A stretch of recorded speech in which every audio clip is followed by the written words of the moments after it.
The cop slams a young black girl onto the pavement, accusing her of something she didn't do. She screams for help, but no one steps in, until she reaches for her smartwatch and makes one call. The cop laughs, convinced no one can touch him. But the moment the voice on the other end speaks, his entire world shatters, because the girl's father isn't just anyone. He's the U.S. Attorney General. What happens next will shake the entire police force, exposing secrets they never wanted the world to see. Before we get into the story, comment below where in the world you are watching from today. And if you like this story, don't forget to subscribe. The autumn sun painted Liberty Park in warm golden hues, its rays filtering through the rustling leaves of maple trees. 9-year-old Maya Carter sat contentedly on a wooden bench, her pink backpack placed neatly beside her. Her legs swung back and forth in a steady rhythm as she hummed the catchy tune they'd learned during today's field trip to the Natural History Museum. The park was peaceful at this hour. Maya watched a young couple jog past, their matching neon running shoes catching her eye. A few benches away, a mother pushed a stroller while talking on her phone, and an elderly man walked his fluffy golden retriever along the winding path. Maya smiled as the dog wagged its tail at a squirrel scampering up a nearby tree. She glanced at her new smartwatch, a birthday gift from her father. It was 3:45 p.m. Her dad, the Attorney General, had texted that he'd pick her up at 4 p.m. sharp. Maya loved these quiet moments when she could just sit and observe the world around her. The bench had become her favorite waiting spot, positioned perfectly under the shade of a towering oak tree. The peaceful atmosphere shifted when a police cruiser rolled slowly through the park's circular drive. Officer Briggs sat behind the wheel, his cold eyes scanning the area with practiced suspicion. 20 years on the force had taught him to trust his instincts, and something about the little black girl sitting alone made those instincts buzz. He watched her through his windshield, noting how she seemed to be waiting. In his experience, kids hanging around parks alone were usually up to no good. Maybe she was a lookout, he thought. Maybe she was waiting for someone to make a drug drop. He'd seen it before, dealers using children as cover for their operations. Briggs pulled his cruiser to a stop, the engine idling quietly. His hand unconsciously brushed against his utility belt as he stepped out, feeling the familiar weight of his weapons. The leather creaked as he adjusted the belt, making sure his taser and gun were easily accessible. His polished boots crunched against the fallen leaves as he approached Maya, his tall frame casting a long shadow across the ground. Maya noticed the shadow first, then looked up to find Officer Briggs looming over her. His face was set in hard lines, his jaw clenched tight. She sat up straighter, suddenly aware of how alone she felt, despite the other people in the park. "You look like you're up to something," Briggs said, his voice cutting through the peaceful afternoon air like a knife. His eyes narrowed as he studied her, looking for any sign of guilt or fear that would confirm his suspicions. Maya's heart began to beat faster, but she kept her voice steady, just like her father had taught her. "I'm just waiting for my dad," she explained, trying to sound calm despite the growing knot in her stomach. Briggs's expression darkened. He'd heard every excuse in the book, and this one was too simple, too convenient. Without warning, his hand shot out and grabbed Maya's wrist, fingers closing around it like a vice. She let out a startled cry as he yanked her off the bench, her backpack tumbling to the ground. The world spun around Maya as Briggs forced her down. Her cheek scraped against the rough pavement, and tears sprang to her eyes from the sharp pain. She could feel the weight of his knee pressing into her back, making it hard to breathe. Through blurry eyes, Maya saw the other park-goers watching. The joggers had stopped, their faces frozen in shock. The mother with the stroller had pulled out her phone, but she wasn't calling anyone, just recording. The old man with the dog had turned away, pretending not to see. Nobody moved to help. Nobody spoke up. Terror clawed at Maya's chest as she struggled to draw breath under Briggs's weight. Her father's words echoed in her mind. "If you're ever in trouble, baby girl, use the watch. I'm always just one button away." With trembling fingers, she managed to reach her free hand toward the smartwatch. Through muscle memory alone, she found and pressed the emergency contact button, praying it would work. The watch vibrated once, confirming the call had gone through. Maya closed her eyes tight, tears streaming down her face as she waited for help to arrive. The morning dew had soaked through Maya's jeans where she lay pressed against the grass, making her shiver despite the warm autumn day. Her wrists burned as Officer Briggs roughly yanked them behind her back, his grip so tight she could feel her pulse throbbing against his fingers. The weight of his knee dug into her spine, making each breath a struggle. Around them, the park had grown eerily quiet. The cheerful sounds of children playing and birds singing seemed to fade away, replaced by the heavy silence of people trying their best to disappear. A jogger who had stopped to watch now fumbled with his earbuds, turning up his music until the bass drowned out Maya's whimpers. The woman with the stroller, who had been recording moments ago, suddenly found somewhere else to be, her pace quickening as she pushed past them. Maya squeezed her eyes shut, fighting back tears that threatened to spill down her cheeks. She couldn't cry. Not now. She had to stay strong, had to keep her mind clear. The emergency call was still connected through her smartwatch, her lifeline to help. Her father had always told her that staying calm in scary situations could save her life. She took a shaky breath, trying to focus on anything but the pain shooting through her arms as Briggs tightened his grip even further. The watch speaker crackled to life and a familiar voice filled the air, deep, controlled, but tinged with concern. "Baby?" The sound of her father's voice broke through Maya's careful composure. "Daddy," she sobbed, her words tumbling out in a rush. "He's hurting me." Officer Briggs didn't loosen his hold. If anything, his fingers dug deeper into Maya's skin as a cruel smile spread across his face. He had dealt with plenty of crying kids before, and some important daddy on the phone didn't impress him. He increased the pressure of his knee against Maya's back, making her gasp. "Who's your daddy, huh?" Briggs taunted, leaning down close to Maya's ear. "Think he can save you?" His breath was hot against her skin, carrying the stale scent of coffee and cigarettes. "Bet he's just another wannabe tough guy who—" The sharp crackle of his radio cut through his words. A stern voice filled with authority commanded, "Briggs, let her go. Now." Briggs paused, but only for a moment. The smile never left his face as he considered the order. This wasn't the first time someone had tried to interfere with his work. He had a system for handling complaints, a carefully cultivated network of fellow officers who knew how to make problems disappear. Reports got lost, witness statements became confused, and evidence had a way of vanishing before it reached the right desks. He ignored the radio's command, reaching behind him with his free hand to grab his handcuffs. The metal clinked as he pulled them from his belt, the sound making Maya flinch beneath him. "Just doing my job," he announced loudly, making sure anyone watching could hear. "Suspicious individual, possibly involved in illegal activities." The cold steel of the handcuff kissed Maya's wrist as Briggs snapped it into place. The metal teeth bit into her skin, and she couldn't hold back a cry of pain. He was reaching for her other hand when something in the air changed. A shift in pressure, a new tension that made the hair on the back of his neck stand up. The sound of squealing tires cut through the park's uneasy silence. A black SUV with tinted windows came tearing down the circular drive, moving with precise aggression. The vehicle barely came to a stop before all four doors flew open simultaneously, the sound echoing like gunshots across the park. Briggs looked up, his confident smile faltering for the first time. 5 men in crisp black suits emerged from the SUV with practiced efficiency. Their movements were synchronized, purposeful, and unmistakably professional. Each wore an earpiece and carried themselves with the unmistakable bearing of Secret Service agents. The color drained from Briggs's face as realization dawned. His stomach dropped, and the handcuff suddenly felt very heavy in his hands. For the first time in his 20-year career, a cold tendril of fear crept up his spine as he realized he might have finally crossed a line he couldn't uncross. The agents moved forward in formation, their shoes crunching against the gravel with measured steps. Their faces were impassive, but their eyes were sharp and focused entirely on Briggs. They carried no weapons in their hands, but their suit jackets were carefully unbuttoned, ready for quick access to their sidearms if needed. Maya lay still beneath Briggs's weight, but now there was a glimmer of hope in her tear-filled eyes. She recognized these men.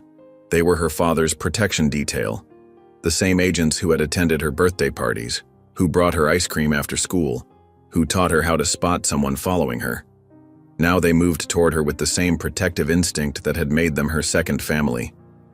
The tension in the air was almost visible, like heat waves rising from summer pavement. The Secret Service agents moved with practiced precision, their steps silent despite the gravel beneath their polished shoes. Their hands hovered near their weapons, ready but restrained. Each agent's face remained professionally blank, but their eyes held the intensity of predators closing in on their target. A second black SUV squealed to a stop behind the first, its engine still rumbling. The passenger door swung open with deliberate slowness. A tall figure emerged, his presence commanding immediate attention. Attorney General Carter didn't rush. He didn't run. He didn't need to. His measured steps carried more weight than any dramatic dash could have achieved. Maya whimpered from her position on the ground, Briggs's knee still pressing into her back. One handcuff dangled from her wrist, the metal catching the morning sunlight. Her father's footsteps drew closer, each one echoing with purpose across the now silent park. The Attorney General's gaze found Officer Briggs, and in that moment, the temperature seemed to drop several degrees. His eyes, usually warm when looking at his daughter, had turned to steel. The look he fixed on Briggs wasn't just angry. It was the calculated stare of a man who had spent his career bringing down corrupt officials, who knew exactly how to dismantle someone's world piece by piece through the full force of the law. Briggs felt sweat beginning to bead on his forehead. His mind raced, trying to piece together how everything had gone so wrong so quickly. Who had called them? The radio command. It made sense now. But how had they arrived so fast? The park had been empty just minutes ago, and now it felt like the entire federal government was descending upon him. The screech of another vehicle announced the arrival of his police chief. The older man practically leaped from his cruiser, his face flushed red with fury. He stormed toward the scene, badge glinting in the morning light, his usually neat uniform wrinkled from what must have been a frantic drive to the park. "Briggs!" The chief's voice boomed across the grass. "What the hell did you do?" The question hung in the air, heavy with the weight of every complaint, every suspicious incident, every time the chief had defended his officer to the oversight board. Briggs opened his mouth, ready to spin the same stories that had worked so many times before. He'd say the girl was acting suspicious, that she'd resisted, that he'd followed protocol. The words were there, practiced and familiar on his tongue. But before he could speak, Attorney General Carter's voice cut through the air like a blade. "Get your hands off my daughter." The words were quiet, measured, but they carried an authority that made everyone in the vicinity stand a little straighter. It wasn't just a father's command. It was the voice of the highest-ranking law enforcement official in the country, a man who could unleash the full power of the Justice Department with a single phone call. Briggs hesitated, his fingers still gripping Maya's wrist. Throughout his career, he had always been the one with the power. He was the one who decided who to stop, who to question, who to arrest. He was the one protected by the badge, by the system, by the thin blue line that had always kept him safe. But now, looking at the wall of federal agents surrounding him, at his chief's furious expression, at the Attorney General's unwavering stare, he realized he was on the other side of that power for the first time.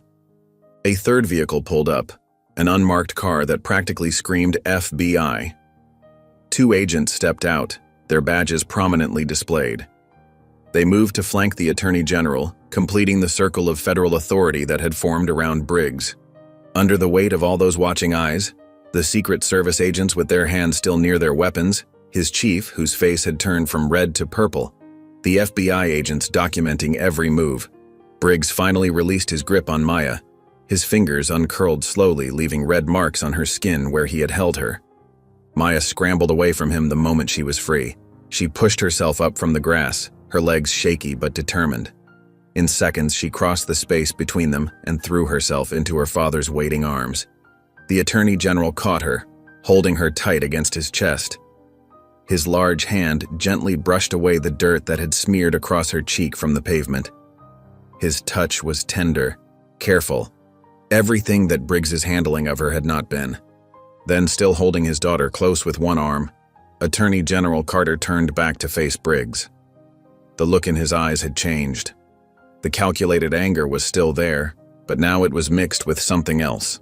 The cold certainty of a man who had just watched someone hurt his child and knew exactly what he was going to do about it. For the first time in his 20-year career, Officer Briggs felt real fear curl in his stomach. Not the adrenaline rush of a chase or a confrontation, but genuine fear. The kind that came from knowing he had finally pushed too far, had finally hurt the wrong person, had finally crossed a line that would have real consequences. As he stood there, surrounded by the full force of federal law enforcement, Briggs realized that all his usual protections, all his carefully cultivated connections, all his practiced excuses, were worthless against the power he had just challenged. The park had transformed from a peaceful morning sanctuary into a crowded spectacle. Phones emerged from pockets and purses like flowers blooming in spring, their camera lenses capturing every moment of this unprecedented scene. The whispers grew louder, spreading through the gathering crowd like wind through leaves. Parents pulled their children closer, joggers stopped mid-stride, and dog walkers stood frozen, their pets sensing the tension in the air. Briggs felt the control he had wielded so confidently just moments ago slipping through his fingers like water. His eyes darted from face to face, searching for any sign of support, any familiar blue uniform that might step forward to back him up. But his fellow officers remained at a distance, their expressions unreadable, their silence deafening.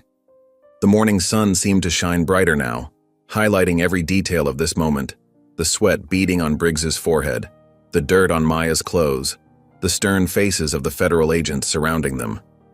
The Secret Service maintained their protective formation around the Attorney General and his daughter, while the FBI agents moved with purposeful steps toward Briggs. One of the FBI agents, a woman with sharp eyes and an even sharper voice, stepped forward. Her badge caught the sunlight as she moved, the golden shield a reminder of the higher authority she represented. "This man is under federal investigation," she announced, her voice carrying across the now hushed park. "Stand down, officer."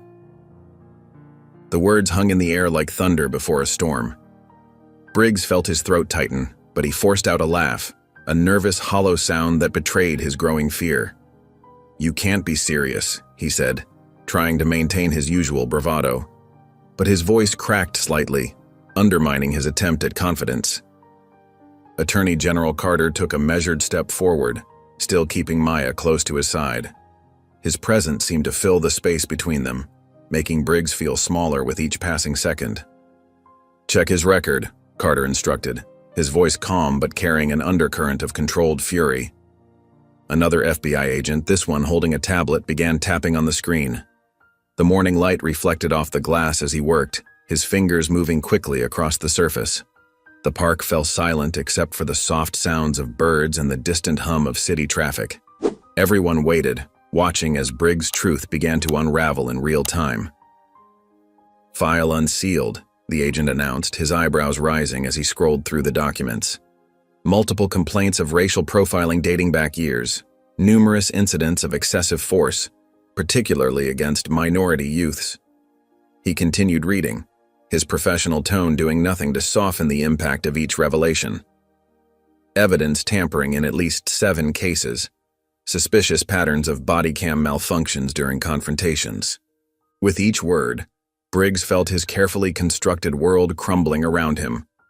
For years, he had operated with impunity, secure in the knowledge that the system would protect him. He had built his career on intimidation and fear, counting on the silence of his victims and the complicity of his colleagues. Every complaint had been buried, every investigation stalled, every piece of damaging evidence conveniently misplaced. The FBI agent looked up from the tablet, his expression a mixture of disgust and determination. "Briggs," he said, shaking his head slowly, "you're done."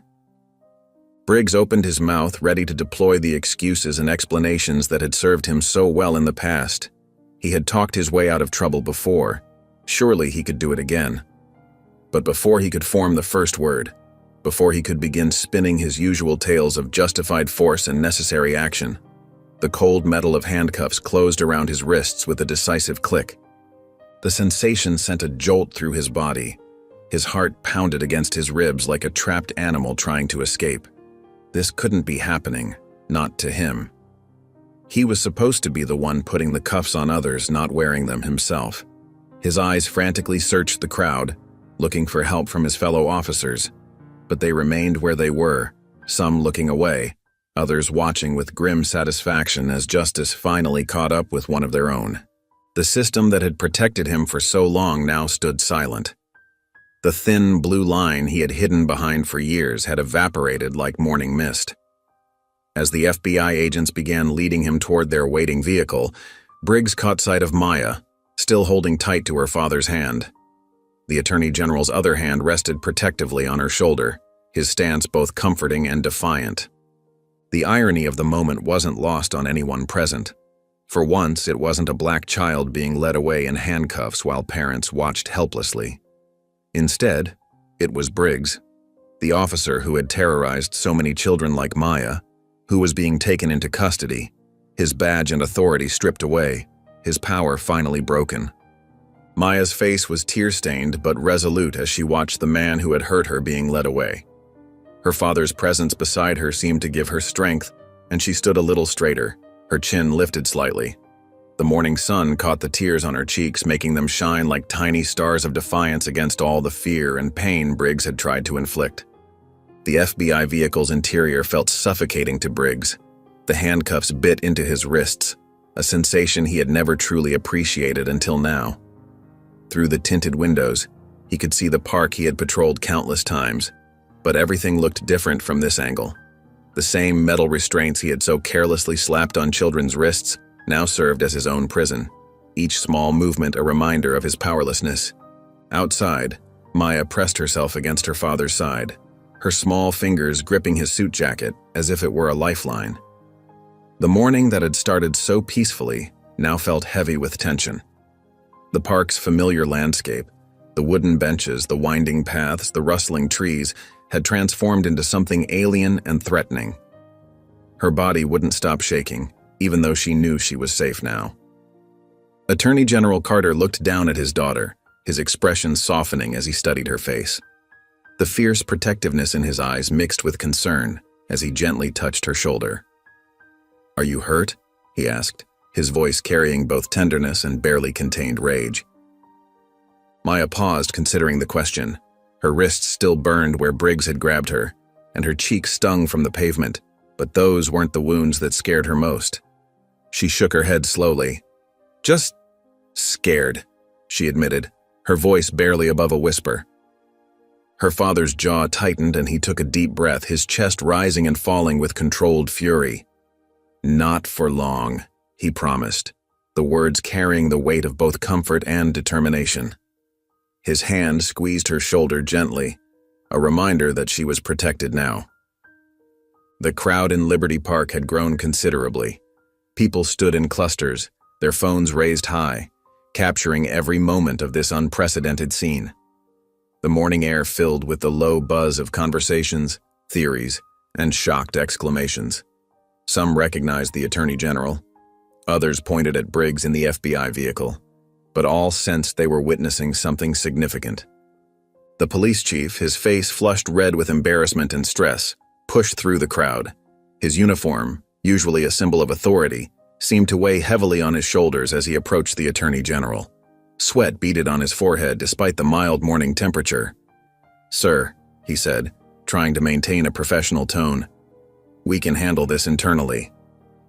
The words hung in the air like a bad joke.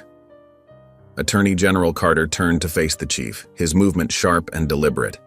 The look in his eyes made the chief take an involuntary step backward. "You had years to handle it," Carter responded, his voice cutting through the morning air like a blade. "And you buried every complaint." The chief's throat worked as he swallowed hard. The truth of those words hit him like physical blows. Every ignored report, every dismissed complaint, every conveniently lost piece of evidence. It all came rushing back. He had been part of the system that protected Briggs, and now that system was crumbling before his eyes. Maya watched the exchange with wide eyes, still holding on to her father's jacket. She looked up at him, her voice small but steady. "Is he going to jail?" Her father's expression softened as he looked down at her. He sighed, a sound heavy with the weight of knowledge about how the justice system worked. "Not yet," he answered honestly, "but he will." The FBI agents finished securing Briggs in the vehicle. The man who had terrorized so many children now sat alone, surrounded by the consequences of his actions. Through the window, his face showed a mixture of disbelief and fear, emotions he had caused in others so many times before. The black SUVs began to pull away from the curb, their engines humming quietly. The crowd parted to make way for the vehicles, phones still recording, witnesses to this moment of justice in motion. Briggs disappeared behind the tinted glass, his power stripped away, his badge meaningless. As the vehicles drove off, an eerie silence fell over Liberty Park. The same trees that had witnessed countless incidents of Briggs' abuse now stood witness to his downfall. The morning sun continued to shine, indifferent to the drama that had unfolded beneath its rays. Maya watched the cars until they disappeared around the corner. The trembling in her body had finally begun to subside, but something deep in her chest, a feeling she couldn't quite name, told her this wasn't over. The morning's events had changed something fundamental, not just in her life, but in the very system that had allowed Briggs to operate unchecked for so long. The park remained unnaturally quiet, as if holding its breath. The same ground where Maya had been forced down now felt different beneath her feet. The same bench where she had sat waiting for her father stood as a silent reminder of how quickly things could change. The system that had once protected Briggs had finally turned against him, leaving him to face the consequences of his actions alone. The sleek government vehicle glided through the city streets, carrying Maya and her father away from Liberty Park. Two black SUVs filled with Secret Service agents followed close behind, a constant reminder of the morning's events. Maya sat quietly in the back seat, her small fingers wrapped tightly around her backpack straps, knuckles white from the grip. Her eyes remained fixed on the passing scenery, but she wasn't really seeing it. The adrenaline that had kept her going was starting to fade, leaving her body feeling heavy and tired. Her wrists still held the ghost of Briggs's grip, and her cheek stung where it had scraped against the pavement. But those physical reminders weren't what bothered her most. It was the memory of feeling so helpless, so afraid. Attorney General Carter watched his daughter carefully from his seat beside her.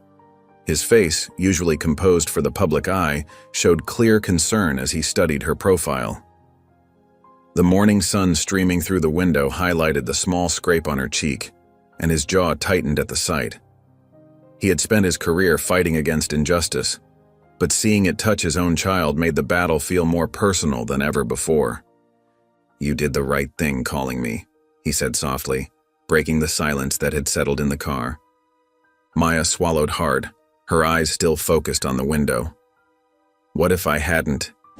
Her voice was barely above a whisper, but the question filled the entire vehicle with its weight. A long silence followed. Her father didn't answer, couldn't answer. They both knew what that silence meant. It spoke of all the other children who hadn't had a direct line to the Attorney General, all the other kids who had faced Briggs alone with no one to call, no one to save them. The silence carried the weight of countless untold stories, of justice denied, of power abused. Across town at the police station, the atmosphere crackled with tension. Officers moved through the hallways with unusual quietness, their usual camaraderie replaced by an undercurrent of unease. Briggs sat in a holding cell, his police uniform now feeling like a costume rather than a symbol of authority. The squad room buzzed with whispered conversations and concerned glances. Officers gathered in small groups, their coffee cups growing cold in their hands as they discussed the morning's events. Some stood with arms crossed, faces tight with anger, but not at Briggs. Their anger was directed at the system they thought would always protect their own. "They really just let the feds take him?" Officer Martinez muttered, leaning against his desk, his voice carrying a mix of disbelief and indignation. Officer Thompson shook his head, his weathered face showing clear displeasure.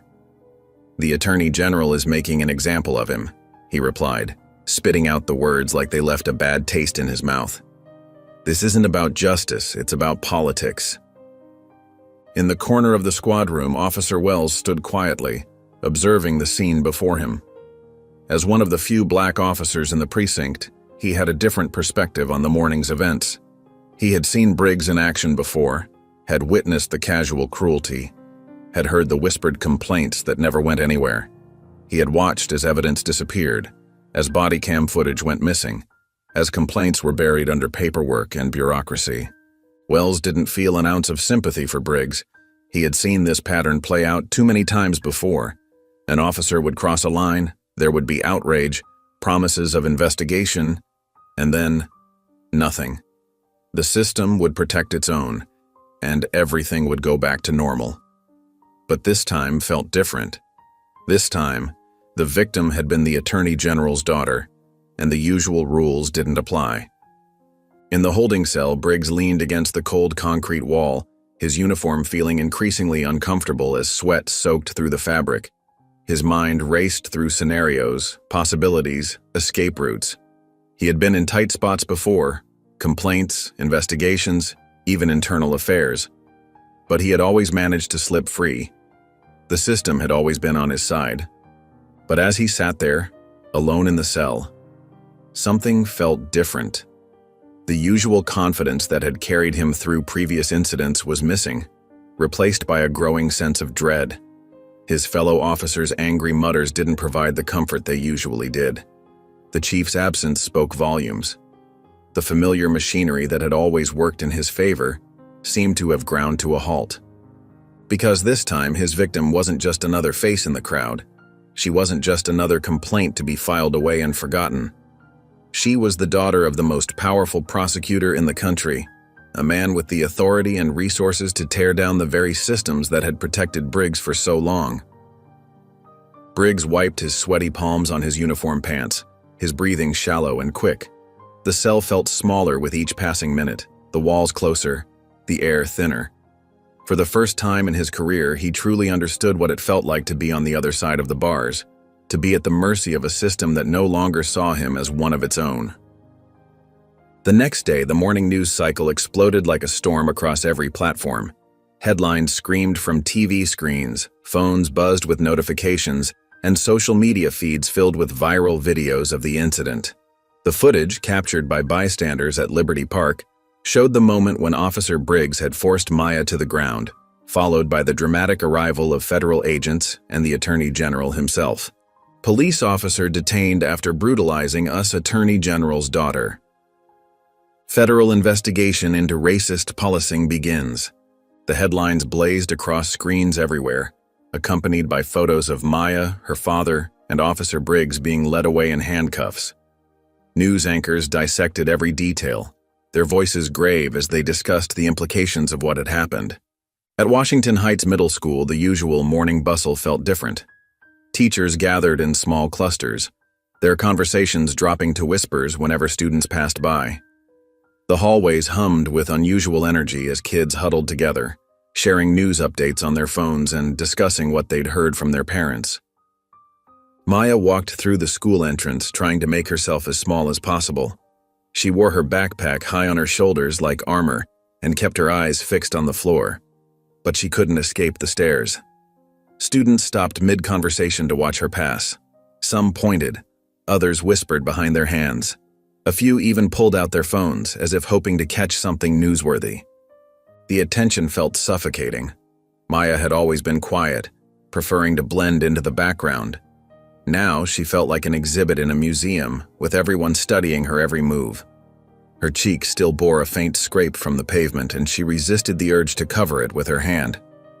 "Maya," a familiar voice cut through the whispers. Jada, her best friend, pushed through a group of staring sixth graders to reach her. Her dark braids bounced as she rushed forward, her face etched with concern. "Everyone's talking about you." Maya clutched her backpack straps tighter, her shoulders hunching. "I don't want to talk about it," she said softly, her voice barely audible above the hallway chatter. Jada's expression softened with understanding. Without another word, she fell into step beside Maya, creating a protective barrier between her friend and the curious onlookers. She shot stern looks at anyone who stared too long or pointed too obviously. Meanwhile, across town at the Justice Department, the Attorney General's office had transformed into a center of controlled chaos. Staff members rushed back and forth, phones rang constantly, and urgent meetings filled every conference room. The morning's papers lay scattered across desks, their headlines screaming for attention. Attorney General Carter sat behind his desk, his posture rigid as he listened to his senior advisors. The room buzzed with tension as they presented their concerns. "Sir," began Thompson, a veteran political advisor, his face creased with worry. "This case could destabilize law enforcement relations across the board. We're already getting pushback from multiple police unions." He shuffled through a stack of papers. "They're claiming this is an overreach of federal authority." Another advisor chimed in, "The timing is sensitive. With the upcoming election cycle?" "Then let them push," Carter interrupted, his voice calm but firm. His eyes carried the same intensity they had shown at the park. "This isn't about politics. This is about justice." The advisors exchanged uneasy glances. They knew that look. It was the same expression he wore when taking on major corruption cases, the look that had earned him both respect and powerful enemies throughout his career. At the police station, the atmosphere had shifted from tense to panicked. Officers hurried through corridors carrying boxes of files. Internal affairs investigators had arrived early that morning, demanding access to all of Briggs's case files. The chief's office door remained closed, but raised voices occasionally leaked through. "They're reopening everything," Officer Martinez said, watching as another box of files was carried past. "Every complaint, every incident report, every traffic stop Briggs ever made." The young black officer Wells stood nearby observing the chaos. He remembered all the times families had come in to file complaints against Briggs, black parents with children who had been harassed, intimidated, or worse. He remembered how those complaints had always seemed to vanish into thin air. But now those same families were coming forward again. News stations were interviewing them, lawyers were taking their calls, and suddenly, their stories mattered. The system that had ignored them for so long couldn't look away anymore. "The feds are requesting all body cam footage from the last 5 years," announced Sergeant Kelly, emerging from the chief's office. His face was pale. "They're not just looking at Briggs. They're looking at everyone who worked with him, everyone who supervised him." The implications hung heavy in the air. For years, the department had covered for Briggs, buried complaints, lost evidence. Now, that carefully maintained wall of silence was crumbling. In the holding cell, Briggs sat on the hard bench staring at the blank concrete wall. His uniform had been replaced with standard-issue orange, the color making him look sickly under the fluorescent lights. The confidence that had carried him through countless complaints and investigations had evaporated, leaving behind a shell of uncertainty. The sound of footsteps drew his attention.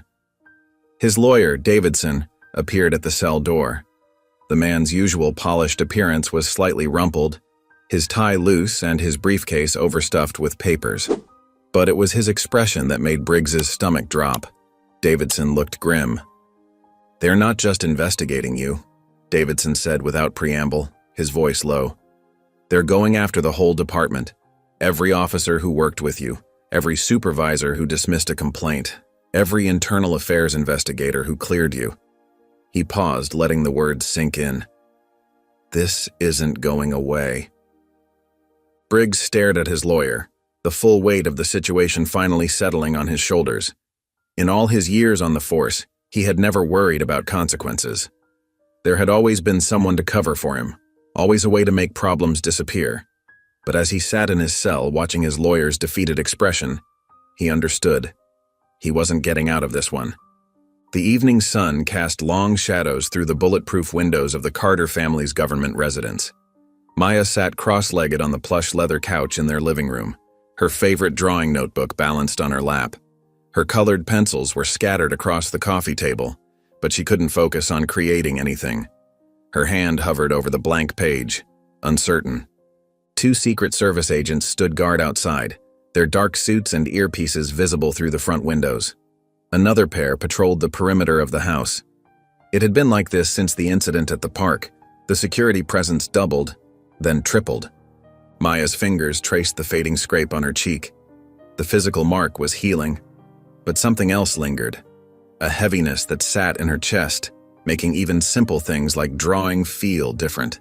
From the kitchen, her mother's voice cut through the quiet of the house. It was sharp, controlled, but Maya could hear the anger underneath. She had never heard her mother sound quite like this before. Number absolutely not. Her mother's heels clicked against the hardwood floor as she paced. We will not be intimidated. Do you understand me? A pause. I don't care who's calling. The answer is no. Maya set down her pencil, straining to hear more. Her mother's voice grew louder, each word precise and cutting. Number, we will not be intimidated, and you can tell whoever sent you that we're not backing down. The sound of approaching footsteps made Maya turn. Her father entered the living room, his usual composed demeanor showing cracks. His jaw was clenched tight, and his tie hung loose around his neck. Dark circles under his eyes betrayed sleepless nights spent at the office reviewing files and building the case. Maya looked between her parents, anxiety crawling up her throat. Her mother had ended the call and now stood in the kitchen doorway, her phone gripped tight in her hand. The tension in the room felt thick enough to touch. What's happening? Maya asked, her voice small in the heavy silence. Her father's expression softened as he looked at her, but worry still creased the corners of his eyes. He crossed the room and sat beside her on the couch, the leather creaking under his weight. For a moment, he seemed to debate how much to say. Finally, he exhaled slowly. We've received threats. Maya's mother moved closer, her heels silent now on the carpeted living room floor. She placed a protective hand on Maya's shoulder. Nothing we can't handle, sweetheart. But Maya wasn't a little kid anymore. She could read the concern in their faces, hear it in their voices. Because of Officer Briggs? Her father nodded grimly. Some people don't want this case to move forward. They're trying to scare us into dropping it. The threats had started as whispers, growing louder with each passing day. Anonymous calls flooded the Justice Department switchboard. Messages appeared in official inboxes, warning of consequences if the investigation continued. Even the Attorney General's private number, supposedly secure, received texts from blocked numbers, all carrying the same message: back off. At the police station, the tension was palpable. Officers who had worked alongside Briggs for years found themselves divided. In the break room, heated arguments broke out over coffee. Some called Briggs a disgrace, a stain on the badge who had finally been caught. Others saw the investigation as an attack on law enforcement itself. They're trying to destroy the whole department, Officer Reynolds complained loudly, crushing his paper cup. Using one bad incident to tear down everything we've built. Across the room, Officer Wells shook his head. One bad incident? You know damn well this wasn't just one incident. We all saw what Briggs was doing, for years. The division spread beyond the station walls. Police unions across the country released statements supporting Briggs, calling the federal investigation an overreach. Politicians began taking sides. Some demanded justice, while others called the case a political stunt, designed to weaken law enforcement. News vans camped outside the station, their satellite dishes reaching toward the sky like metal trees. Reporters ambushed officers coming and going from their shifts, shoving microphones in their faces, demanding comments about Briggs, about the Attorney General, about the investigation. And at the center of it all was Maya. Her face appeared on news channels, in newspapers, across social media. Some called her brave, a symbol of change. Others questioned her story, suggested it was staged for political gain. Her school had to hire additional security to keep reporters away. The weight of it all pressed down on the Carter household. Extra patrols circled their street. Mail was screened. Phones were monitored. Every precaution was taken. Every threat treated as serious. That night, Maya lay in her bed, staring at the ceiling. The shadows of trees danced across her wall, cast by the security lights outside.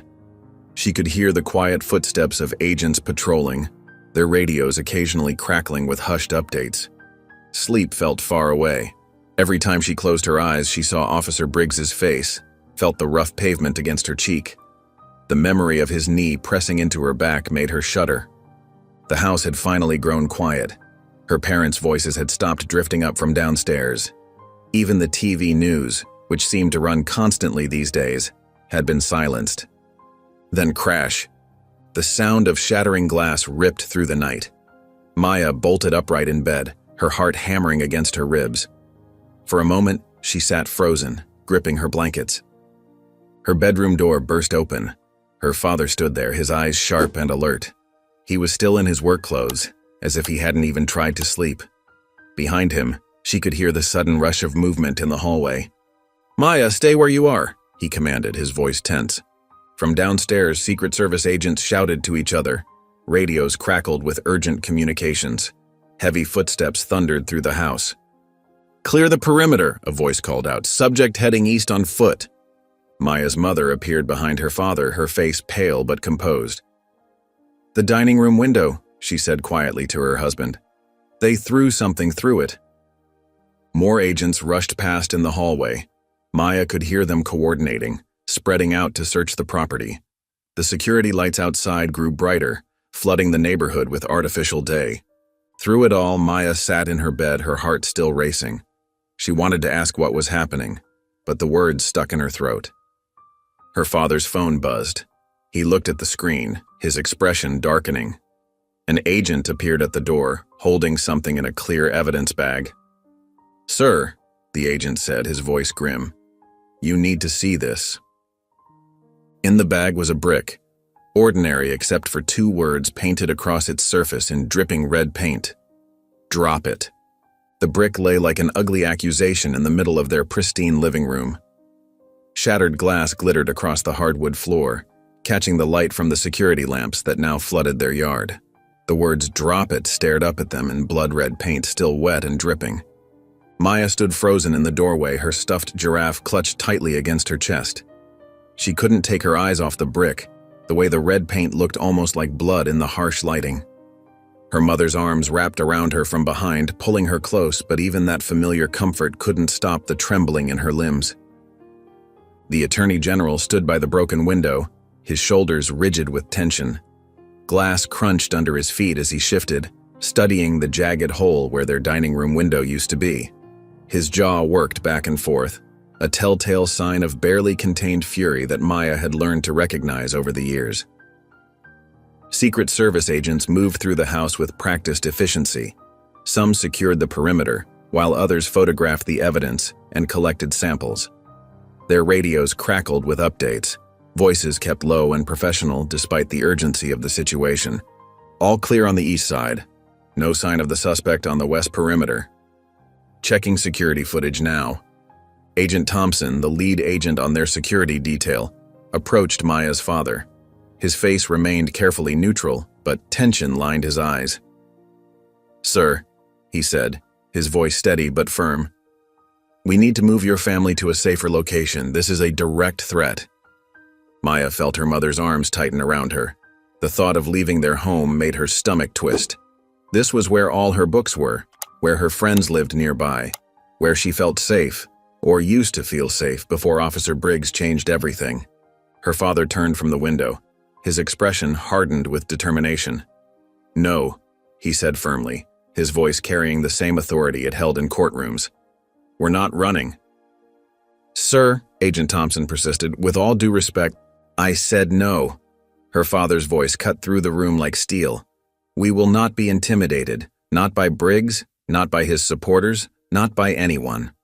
He looked at Maya, his eyes softening slightly. "This is our home and we're not leaving." Outside their walls, the situation was spiraling. Social media platforms blazed with heated debates and angry posts. Video clips of Maya's encounter with Briggs played on endless loops, each side spinning their own narrative. Justice for Maya trended alongside Chang Back the Blue. Comment sections became battlegrounds where strangers fought virtual wars with words as weapons. Briggs is a racist monster who finally got caught.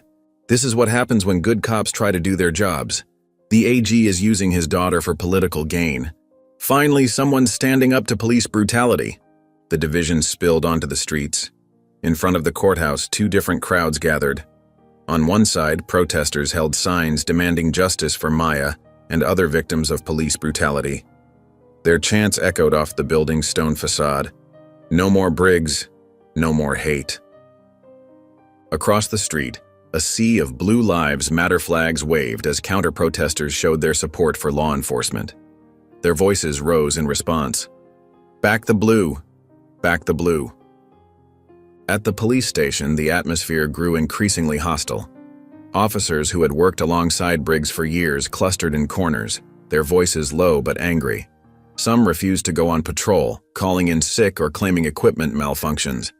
"This is what we get for doing our jobs," one veteran officer spat, throwing his coffee cup into the trash. "One mistake, and they crucify you." "Mistake?" Officer Wells challenged from across the break room. "You call what he did to that little girl a mistake?" The tension followed Maya to school, where the impact of her father's investigation created invisible but unmistakable battle lines. Some teachers treated her with extra kindness, offering encouraging smiles and gentle words. Others barely looked at her, their disapproval evident in their cold shoulders and clipped responses.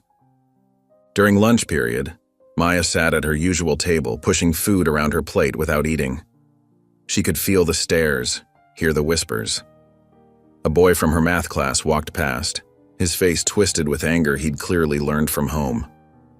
"My dad says your dad hates cops," he sneered loud enough for everyone to hear. "He says your dad is trying to destroy the whole police force." Maya's hands trembled as she gripped her fork tighter, but she didn't respond. Her father had taught her that some people's minds were already made up, and no amount of explaining would change them.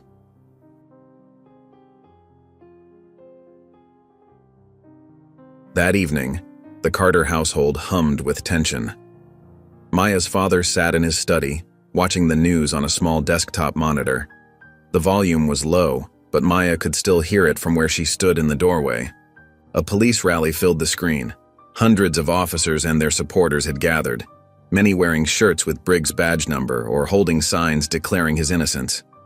A reporter pushed through the crowd, shoving her microphone toward a gray-haired man identified as a former police captain. The man's face filled the screen, his expression thunderous. "Briggs is innocent," he declared, jabbing his finger toward the camera. "This is nothing but a witch hunt by an attorney general with a political agenda." His voice grew louder, more threatening. "And let me be clear. If the attorney general wants a war with law enforcement, he's got one." Maya watched as her father's hands clenched into fists, his knuckles white with tension. He exhaled sharply, a sound that carried all the weight of what they were facing. The situation wasn't just getting worse. It was becoming dangerous in ways none of them had anticipated. Sometime later, the Justice Department's conference room felt heavy with tension as the Attorney General sat at the head of the massive oak table. Morning light filtered through the tall windows, casting long shadows across the concerned faces of his advisors. Papers rustled nervously as they exchanged glances, none wanting to be the first to speak. Finally, Sarah Chen, his chief legal counsel, cleared her throat and pushed a manila folder across the polished surface. "Sir, we have a situation. Briggs's legal team they're leaking information." She paused, her usual professional demeanor cracking slightly. "They're trying to discredit Maya." The Attorney General's hand stilled over the folder. The room fell silent, even the usual background noise of phones and computers seeming to fade away. With deliberate calm, he opened the folder and felt his blood turn to ice. Spread before him were documents that painted his daughter as a troubled child. School records that had never existed showed patterns of aggressive behavior. Photographs that had been subtly altered to change the context of innocent moments. Fabricated behavior reports from teachers whose names he'd never heard, describing incidents that had never happened.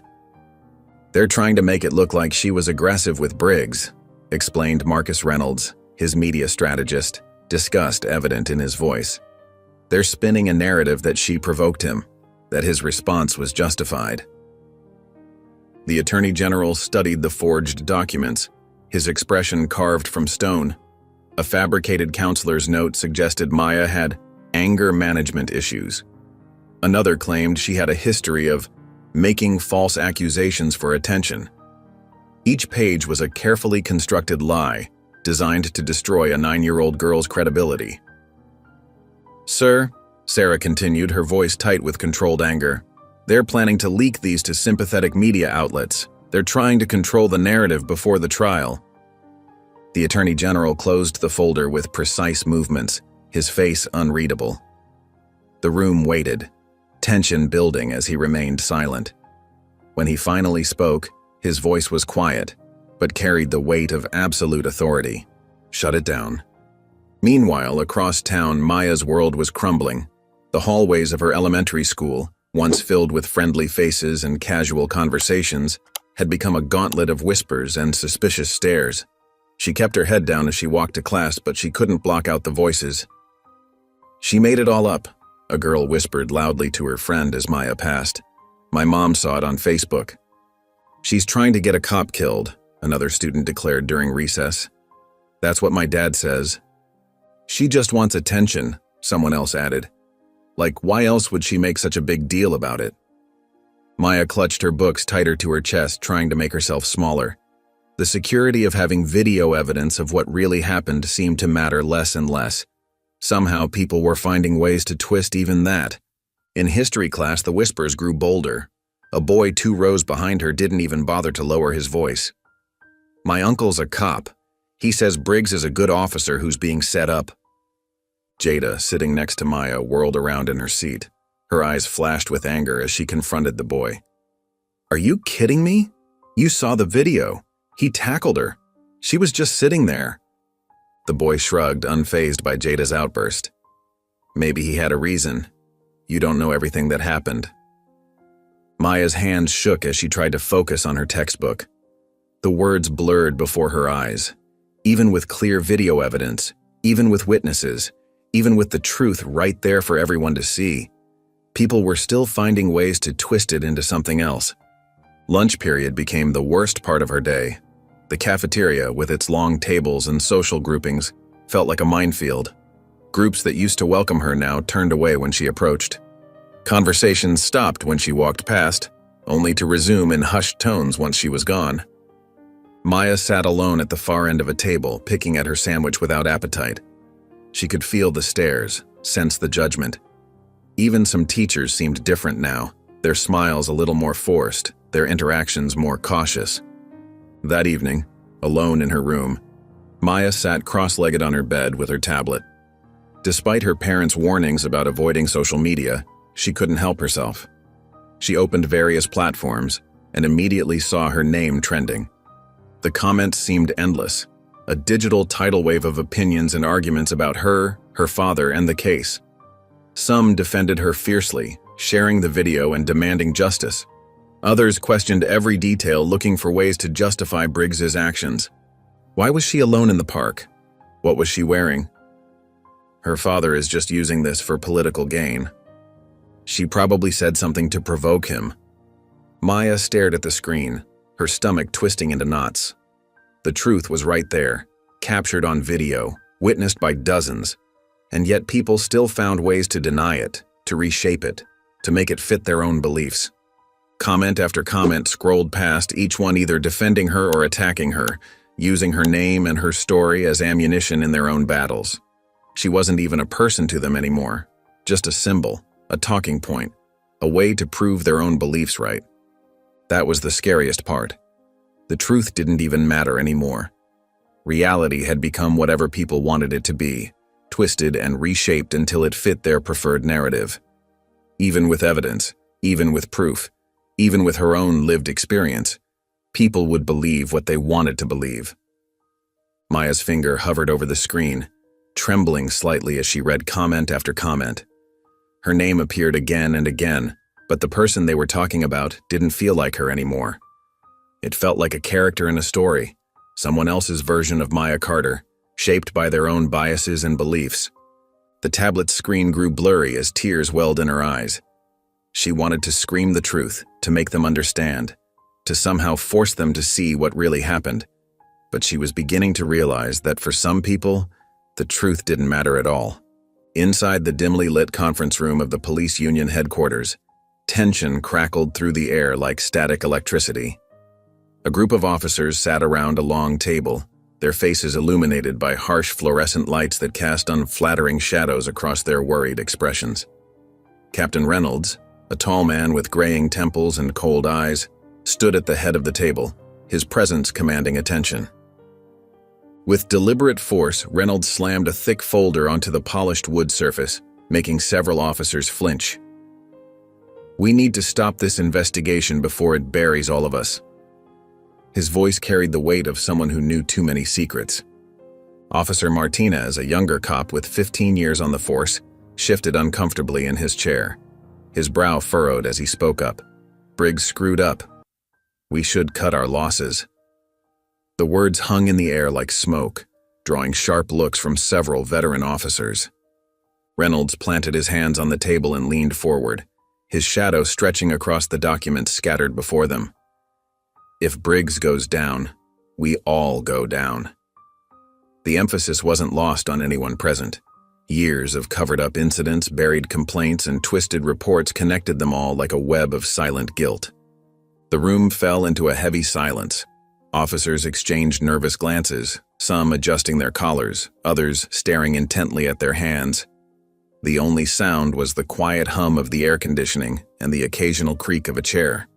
Finally, Sergeant Thompson, a stocky man with 3 decades on the force, muttered the question they were all thinking: "So what do we do?" The next morning, the carefully orchestrated plan unfolded. An anonymous police blog, known for its pro-law enforcement stance, published what it called a bombshell report. The headline screamed across social media: "Maya Carter's father is corrupt. New evidence suggests Attorney General using federal power to take down police officers." The blog post was entirely fabricated, filled with unnamed sources and vague allegations.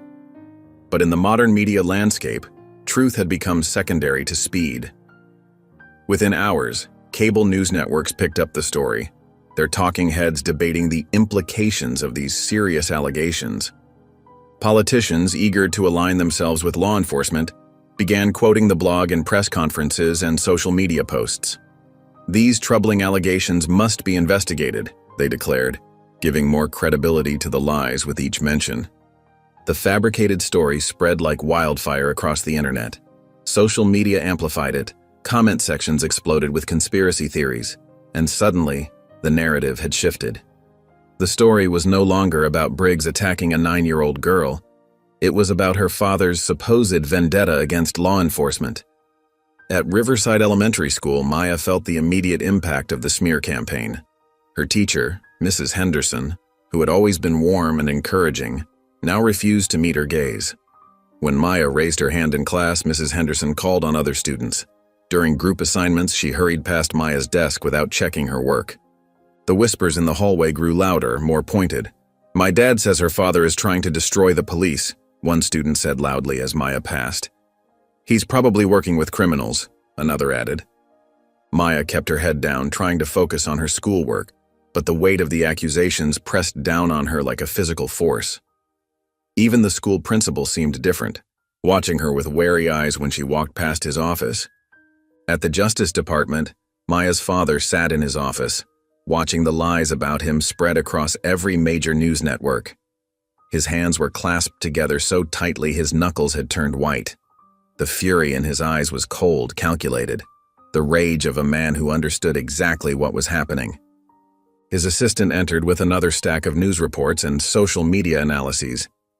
"Sir, they're targeting Maya now. Some of the more extreme sites are..." She trailed off, unable to finish the sentence. The Attorney General didn't need her to continue. He'd seen the posts himself. Conspiracy theorists analyzing his daughter's school pictures, suggesting she was trained to make false accusations, questioning her character. They weren't just coming after him anymore, they were trying to destroy his 9-year-old daughter. As evening fell over the city, the Justice Department's office was nearly empty. Most staff had gone home, leaving only security personnel and a few dedicated employees working late. The Attorney General was reviewing case files when an encrypted email arrived. Attached was a video file. The footage was grainy, clearly taken from a security camera in a poorly lit parking lot. 2 figures stood in the frame, both wearing police uniforms. One handed the other a thick file, their movements furtive and quick. A digitally altered voice accompanied the video. "Briggs ain't the only dirty cop in the force. You want the truth? Meet me tomorrow, alone." The Attorney General leaned forward, his heart pounding as he rewound the footage. He watched it again and again, studying every detail. The way the officers moved, the familiar stance of one figure, the location he recognized as the back lot of the 7th Precinct. Someone inside the department wanted to talk, someone who knew the truth about not just Briggs, but potentially the entire corrupt system that had protected him for so long. The video ended, leaving the Attorney General staring at his dark computer screen, his reflection showing a man caught between hope and suspicion. The possibility of finally exposing the full scope of the corruption was tantalizing, but the word alone echoed in his mind like a warning bell. The parking garage was a cavern of shadows and dim fluorescent lights, their buzzing creating an eerie symphony with the distant sound of traffic. The Attorney General's black SUV rolled silently into an empty spot on the 3rd level, its engine cutting off with a soft purr. For the first time in years, he was truly alone. No Secret Service, no security detail, no advisors hovering nearby. He sat for a moment, his hands still gripping the steering wheel, scanning the area through the windshield. The garage appeared empty, except for a few scattered vehicles, their shapes like sleeping giants in the half-light. His phone buzzed, another message from his security team, no doubt wondering why he'd dismissed them. He ignored it. The Attorney General stepped out of the SUV, his footsteps echoing in the concrete space. His suit jacket felt heavy with the weight of his decision to come alone. The air was thick with the smell of oil and exhaust, and somewhere in the distance water dripped steadily. Movement caught his eye, a figure emerging from behind a concrete pillar.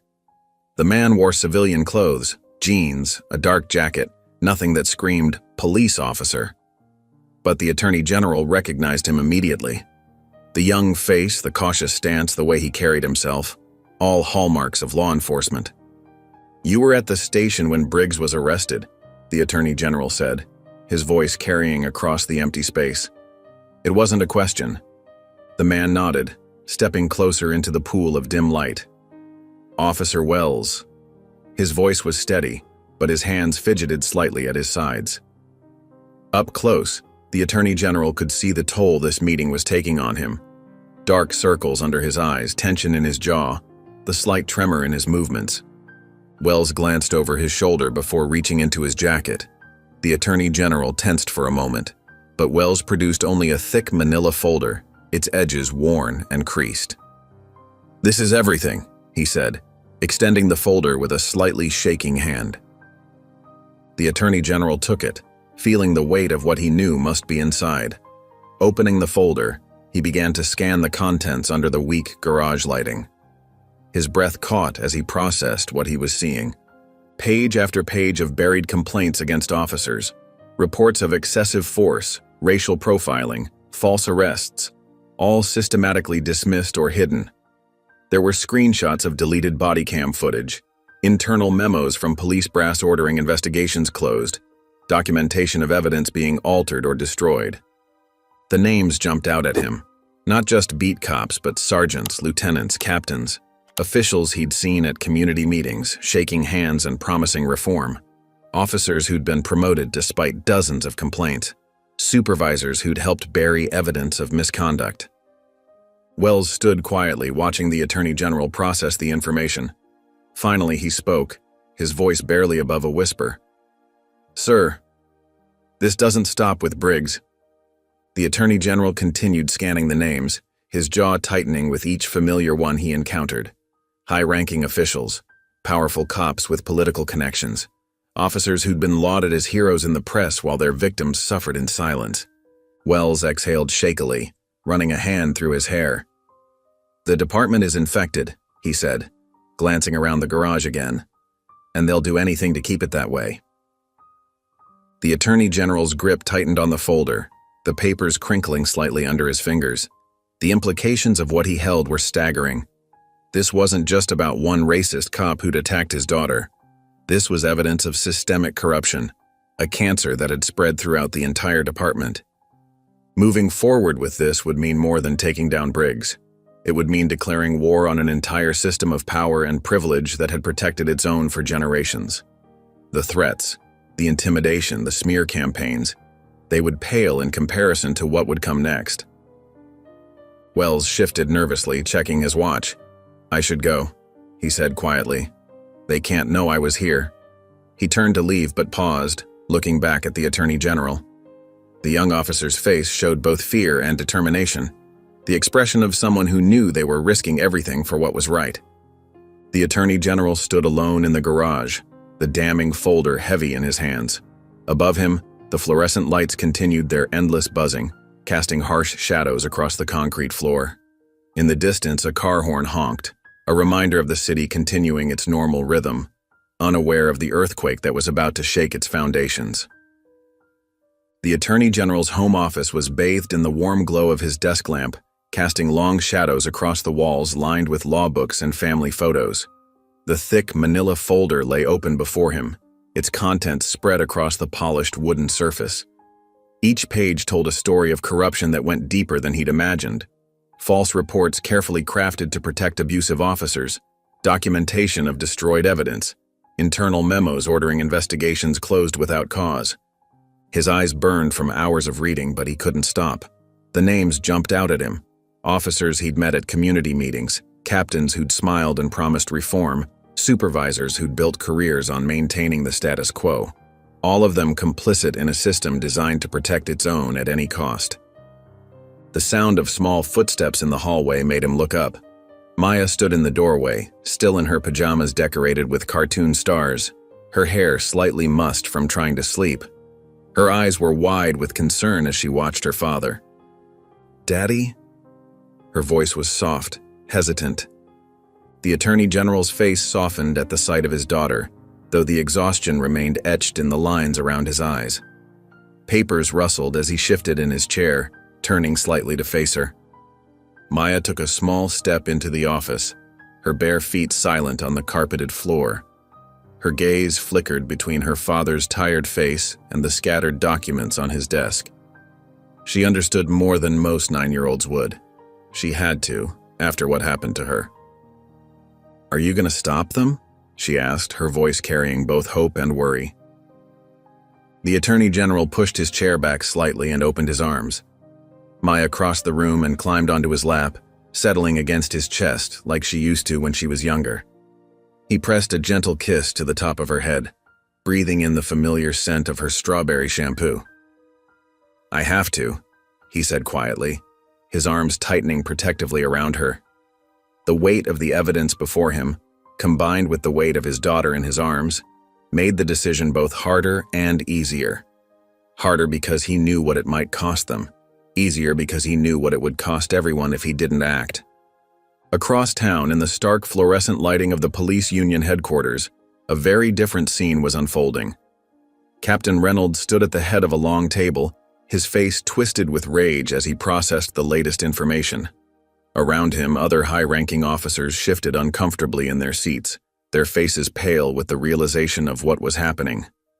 "He has the files," one officer hissed, his knuckles white as he gripped the edge of the table.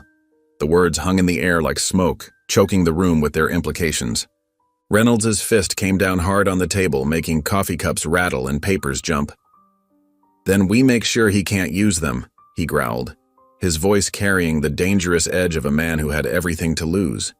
The other officers exchanged glances, some nervous, others determined. They all knew what was at stake, not just their careers, but their freedom. If those files became public, if the truth came out about what they'd done, what they'd covered up, a plan began to take shape in the tense atmosphere of that room. Whispered suggestions, careful nods, calculated risks. They'd protected their own for years. They weren't about to stop now. Later that night, the Attorney General stood in his office at the Justice Department, surrounded by his most trusted advisors. The folder sat in the center of his desk like a live bomb waiting to detonate. His security team, hand-picked agents he knew couldn't be bought, stood ready. "This goes public in 48 hours, he said, his voice firm as he handed over the folder. "Make sure it's airtight. Every piece of evidence, every name, every connection. I want it verified and documented. We only get one shot at this." His team nodded, understanding the gravity of what they were about to undertake. They'd seen the contents of the folder, seen the web of corruption it revealed. They knew what they were up against. The Attorney General stepped out of his office, loosening his tie slightly as he headed for the elevator. The day's tension sat heavy on his shoulders, but there was a sense of purpose in his steps. They were finally going to expose the truth, finally going to make real change. His phone buzzed in his pocket. He pulled it out, frowning at the blocked number on the screen. After a moment's hesitation, he answered. "Hello?"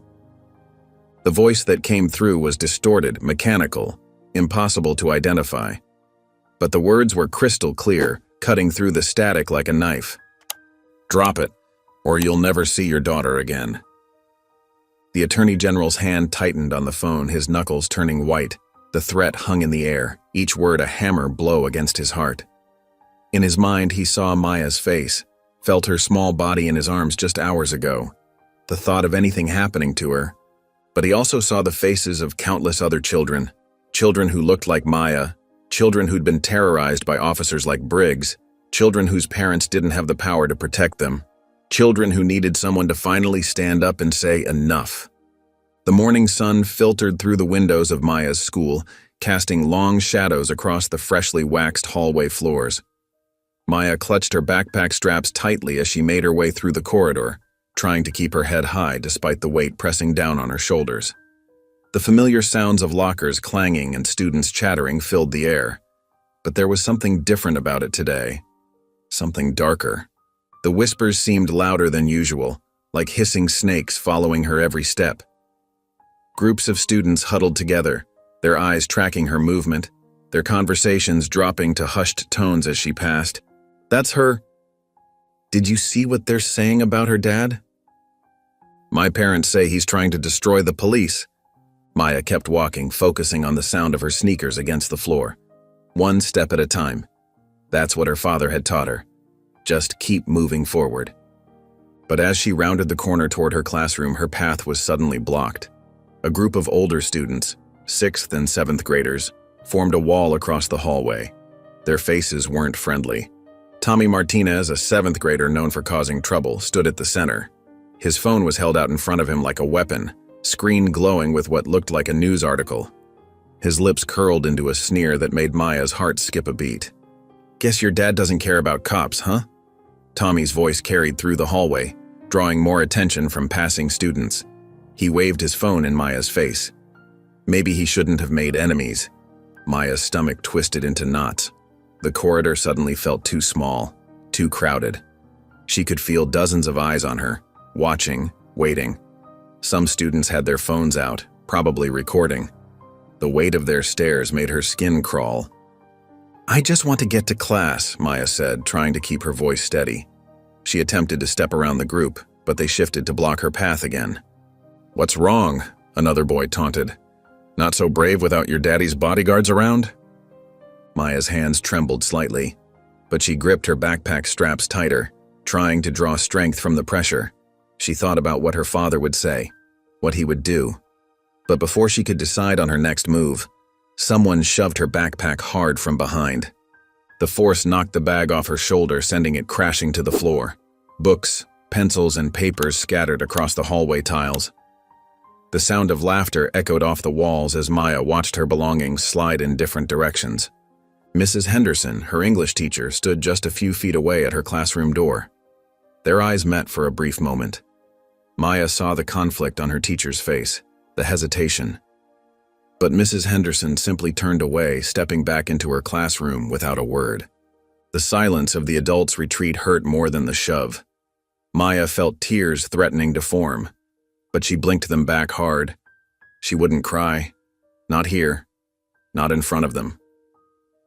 As she bent down to gather her things, a voice whispered close to her ear, low enough that only she could hear. "Your family should watch their backs." Maya's hands froze halfway to her scattered notebook. The words sent ice through her veins. This wasn't like the usual teasing or bullying she'd dealt with before. This wasn't about lunch money or playground politics. This was different. This was a threat. The kind her father had been receiving. The kind that made Secret Service agents guard their house at night. She remained crouched there, her mind racing with the implications of what she'd just heard. The hallway seemed to spin slightly, the fluorescent lights above suddenly too bright, too harsh. Hey! A familiar voice cut through the tension. Back off! Jada pushed through the crowd, her face tight with anger. She immediately dropped to her knees beside Maya, helping to gather the scattered supplies. The older students, perhaps sensing that their fun was over, began to drift away, though Tommy made sure to bump Maya's shoulder as he passed. Maya, we need to tell someone, Jada said urgently, shoving books back into Maya's backpack. Her dark eyes were filled with concern as she looked at her friend. This isn't okay. They're threatening you. Maya shook her head, swallowing back the tears that still threatened to fall. Her throat felt tight, but she managed to whisper, No. But Maya, I said no. Maya's voice was firmer this time, though her hands still shook as she zipped up her backpack. I can't be the girl who runs to her dad for help again, not after everything. Jada helped Maya to her feet, keeping a protective hand on her friend's arm. The hallway was emptying now as students headed to their first classes, but the weight of what had happened hung heavy in the air. Maya knew deep in her heart that this wasn't over. The threat wasn't just words thrown by mean kids, it was a message. Someone was using these students to get to her father. The realization made her feel small and vulnerable in a way that even Briggs's attack hadn't. As they walked to class together, Maya couldn't shake the feeling that she might not be safe anymore. Not at school, maybe not anywhere. But she kept these thoughts to herself, forcing a small smile when Jada squeezed her hand in support. The morning bell rang, its sharp tone echoing through the now empty hallway.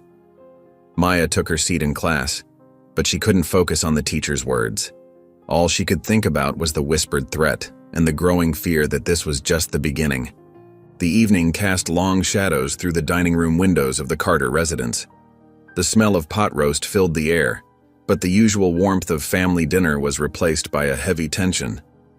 Maya sat at the large oak table, pushing her carrots around her plate with her fork, creating abstract patterns in the gravy.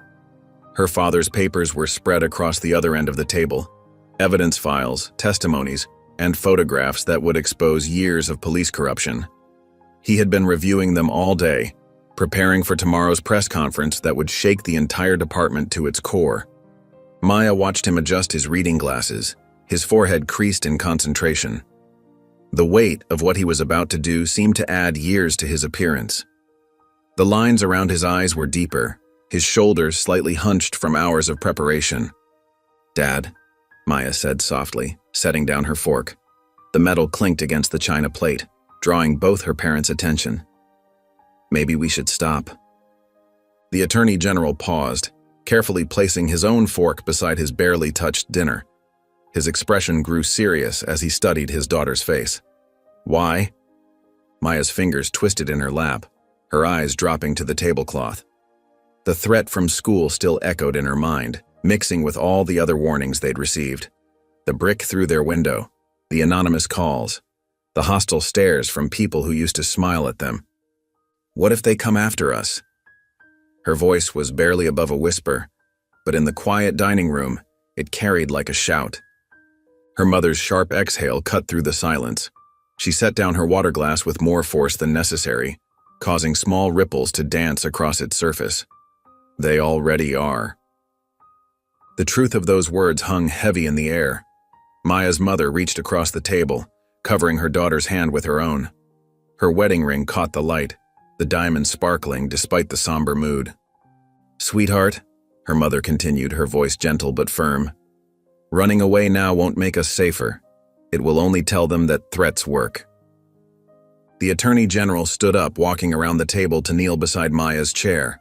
His large hand came to rest on her shoulder, warm and reassuring. Remember what we talked about? About doing what's right even when it's hard?